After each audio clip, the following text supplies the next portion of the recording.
رمضان وہ مہینہ ہے جس میں قرآن نازل ہوا، جو لوگوں کے لیے سراپا ہدایت ہے، برکتوں و رحمتوں کا سائبان، تحفہ رمضان۔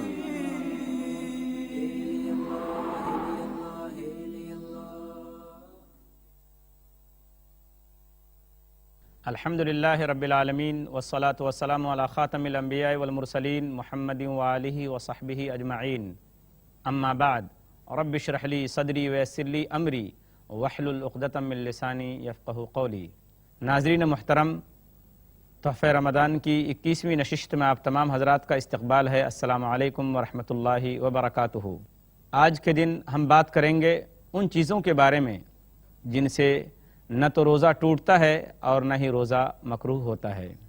اللہ تبارک و تعالیٰ نے اسلام کو ایک مکمل دین بنایا ہے۔ اللہ تبارک و تعالیٰ نے اس کے اندر آسانیاں رکھی ہیں۔ اللہ تبارک و تعالیٰ اپنے بندوں پر بہت بڑا مہربان ہے۔ اللہ کا فرمان ہے وَمَا جَعَلَ عَلَيْكُمْ فِي الدِّينِ مِنْ حَرَجٍ، سورہ حج سورہ نمبر 22 آیت نمبر 78۔ اللہ نے تمہارے لیے دین کے بارے میں کوئی تنگی اور تکلیف نہیں رکھی۔ یرید اللہ بکم الیسر ولا یرید بکم العسر، سورہ بقرہ سورہ نمبر 2 آیت نمبر 185۔ اللہ تبارک و تعالیٰ کا ارادہ تمہارے ساتھ آسانی کا ہے، سختی کا نہیں۔ چنانچہ اللہ تبارک و تعالیٰ نے بہت سی ایسی چیزوں کی اجازت دی ہے جو اگر رمضان کی حالت میں انسان سے ہو جائے تو اس کے روزے کے ثواب میں کوئی کمی نہیں ہوگی۔ آدمی اگر بھول کر روزے کی حالت میں کچھ کھا پی لے تو اس کا روزہ مکروہ نہیں ہوگا اور نہ ہی روزہ اس کا ٹوٹے گا۔ عن ابی ہریرہ رضی اللہ عنہ قال قال رسول اللہ صلی اللہ علیہ وسلم اذا نسی فاکل وشرب فلیتم صومہ فانما اطعمہ اللہ وسقاہ، صحیح بخاری کتاب الصوم حدیث نمبر 1933۔ آپ صلی اللہ علیہ وسلم کا ارشاد ہے کہ اگر کوئی بھول کر کھا پی لے تو اسے اپنا روزہ پورا کرنا چاہیے، اس لیے کہ اللہ نے اس کو کھلایا اور پلایا ہے۔ اس حدیث کو بنیاد بنا کر کچھ لوگ یہ سمجھتے ہیں کہ اگر رمضان کے دن میں کوئی آدمی بھول کر اگر کھائے پیے تو اس کو منع نہ کیا جائے۔ ناظرین محترم، یہ بات درست نہیں ہے۔ اگر کوئی آدمی کسی کو دیکھ رہا ہے کہ وہ بھول کر روزے کی حالت میں کچھ کھا پی رہا ہے تو اسے روکنا چاہیے۔ رمضان کے دنوں میں اگر کوئی شخص اپنی بیوی کا بوسہ لے لے، اگر اس کو خطرہ نہ ہو ہم بستری کا، ایسے شخص کو اجازت ہے، اس کا روزہ نہیں ٹوٹتا ہے۔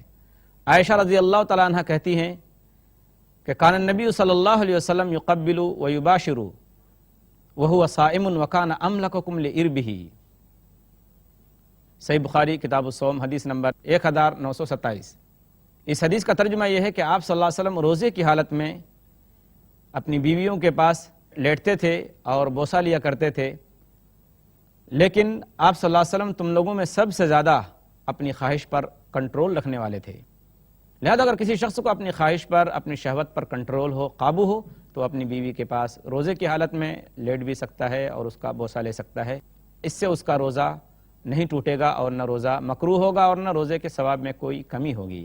اس کے علاوہ روزے کی حالت میں اگر پیاس کی وجہ سے یا سخت گرمی کی وجہ سے آدمی اگر نہاتا ہے، غسل کرتا ہے یا پانی میں ڈبکی لگاتا ہے تو اس سے اس کا روزہ نہ تو کمزور ہوگا، نہ روزہ مکروہ ہوگا اور نہ روزہ ٹوٹے گا۔ عن ابی بکر بن عبد الرحمن عن رجل من اصحاب النبی صلی اللہ علیہ وسلم قال رأیت النبی صلی اللہ علیہ وسلم بالعرج یصب علی رأسہ الماء وہو صائم۔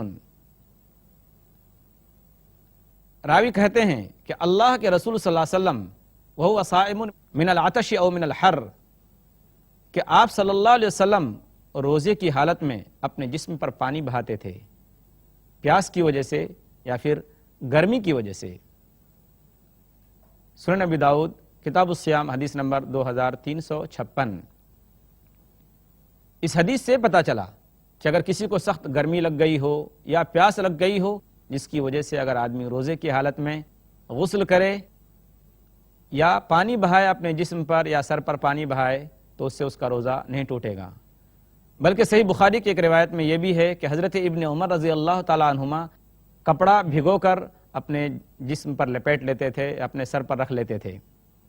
تو اگر کوئی شخص کپڑا بھگو کر اپنے جسم پر رکھ لے، لپیٹ لے اپنے جسم کو یا اپنے سر پر رکھ لے سخت پیاس کی وجہ سے یا گرمی کی وجہ سے، تو اس کا روزہ کمزور نہیں ہوگا اور نہ ہی روزہ مکروہ ہوگا۔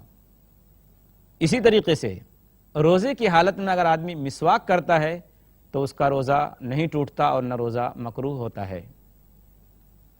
عن عامر بن ربیعہ رضی اللہ عنہ قال رأیت النبی صلی اللہ علیہ وسلم یستاق وہو صائم ما لا احصی او اعود۔ صحیح بخاری کتاب الصوم۔ اس حدیث کا ترجمہ یہ ہے، عامر بن ربیعہ کہتے ہیں میں نے آپ صلی اللہ علیہ وسلم کو روزے کی حالت میں اتنی مرتبہ مسواک کرتے دیکھا کہ میں بیان نہیں کر سکتا۔ یہاں ایک سوال پیدا ہوتا ہے کہ حدیث کے اندر یہ ہے اللہ کے رسول صلی اللہ علیہ وسلم نے فرمایا، صحیح مسلم کی روایت ہے کتاب الصیام حدیث نمبر 2707، وَلَخُلُوفُ فِيهِ أَطْيَبُ عِنْدَ اللَّهِ مِنْ رِيحِ الْمِسْكِ، کہ روزہ دار کے منہ کی بدبو اللہ کے نزدیک مشک کی خوشبو سے زیادہ بہتر اور پسندیدہ ہے۔ تو ایک آدمی اگر مسواک کرے گا تو منہ کی بدبو تو ختم ہو جائے گی۔ تو اس کا جواب یہ ہے کہ اللہ تبارک و تعالیٰ کو وہ خوشبو پسند ہے روزہ دار کی جو معدہ خالی رہنے کی وجہ سے معدے سے نکل کر آتی ہے، اس کا تعلق جسم کے ظاہری خوشبو یا بدبو سے نہیں ہے۔ اس لیے روزے کی حالت میں بغیر کسی کراہت کے مسواک کرنا درست ہے، جائز ہے۔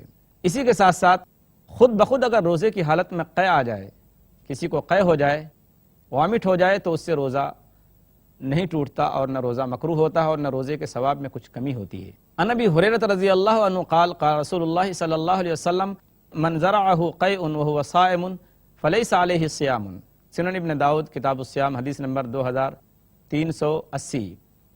اس حدیث کا ترجمہ یہ ہے کہ اگر کسی شخص کو خود بخود قے آ جائے روزے کی حالت میں تو اس کے اوپر کوئی قضا نہیں ہے۔ ایک سوال یہ بھی کیا جاتا ہے کہ کیا روزے کی حالت میں آدمی سرما لگا سکتا ہے؟ جی ہاں، روزے کی حالت میں آدمی سرما لگا سکتا ہے، اس سے اس کا روزہ نہیں ٹوٹے گا اور نہ روزہ کمزور ہوگا اور نہ روزے کے ثواب میں کچھ کمی ہوگی۔ اسی طریقے سے اگر روزے کی حالت میں آدمی ٹوتھ پیسٹ کا استعمال کرتا ہے، منجن کا استعمال کرتا ہے، تو اس سے اس کا روزہ مکروہ نہیں ہوگا۔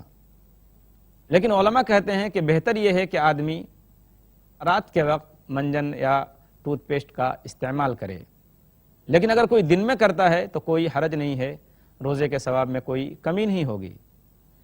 روزے کی حالت میں سر پہ تیل رکھنا، کنگھی کرنا، یہ ساری چیزیں جائز ہیں، بلکہ عبداللہ ابن مسعود رضی اللہ تعالیٰ عنہ کا قول صحیح بخاری کے اندر ہے کہ اذا کان صوم احدکم فلیصبح دہینا مترجلا، کہ اگر تم میں سے کسی شخص کا روزہ ہو تو اسے چاہیے کہ اپنے سر میں تیل لگائے اور کنگھی کر لے تاکہ اس کے اندر چستی اور نشاط باقی ہو۔ اسی طریقے سے آدمی اگر روزے کی حالت میں ہے اور خون نکل آیا اس کے جسم کے کسی حصے سے تو اس کا روزہ مکروہ نہیں ہوتا اور نہ روزہ ٹوٹتا ہے۔ صحیح بخاری کی روایت ہے حدیث نمبر 1927 کہ احتجم النبی صلی اللہ علیہ وسلم وہو صائم، کہ آپ صلی اللہ علیہ وسلم نے روزے کی حالت میں پچھنا لگوایا۔ پچھنا لگوانا اس کو کہتے ہیں کہ جسم کے کسی حصے سے بلیڈ کے ذریعے یا استرے کے ذریعے یا کسی اور چیز کے ذریعے علاج کی غرض سے خون نکالنا۔ تو جسم سے اگر آدمی کا خون نکل جائے تو اس سے روزہ نہیں ٹوٹتا۔ اس کے ساتھ ساتھ روزے کی حالت میں اگر آدمی انجیکشن لیتا ہے، اب چاہے جسم میں لے یا رگ میں لے یا کہیں بھی، تو اس سے اس کا روزہ نہیں ٹوٹتا اور نہ روزہ مکروہ ہوتا ہے۔ ہاں، اگر انجیکشن ایسا ہے جس کے ذریعے غذا پہنچائی جا رہی ہو، بیمار کو طاقت پہنچائی جا رہی ہو، تو ایسی صورت میں اس انجیکشن سے روزہ ٹوٹ جائے گا اور اس روزے کی قضا کرنی پڑے گی۔ اسی کے ساتھ ساتھ روزے کی حالت میں اگر آدمی کو احتلام ہو جائے، بدخوابی کی وجہ سے احتلام ہو جائے، برا خواب دیکھ لیا اور اس کو احتلام ہو گیا، منی نکل آئی آپ سے آپ، یا رات میں بیویوں سے ملنے کی وجہ سے جنبی ہو گیا، تو ظاہر بات ہے کہ یہ مکروہ نہیں ہے۔ حضرت ام سلمہ اور عائشہ رضی اللہ تعالیٰ عنہ کہتی ہیں، یہ بہت اہم مسئلہ ہے، اس پر دھیان دینے کی ضرورت ہے، وہ یہ ہے، یہ دونوں روایت کرتی ہیں کہ اللہ کے رسول صلی اللہ علیہ وسلم اپنی بیویوں سے ملنے کی وجہ سے رات کے وقت جنبی ہو جایا کرتے تھے اور آپ صلی اللہ علیہ وسلم کو غسل کی ضرورت پڑتی تھی، یہاں تک کہ صبح صادق کا وقت ہو جاتا تھا، پھر آپ صلی اللہ علیہ وسلم غسل کرتے تھے اور روزہ رکھتے تھے۔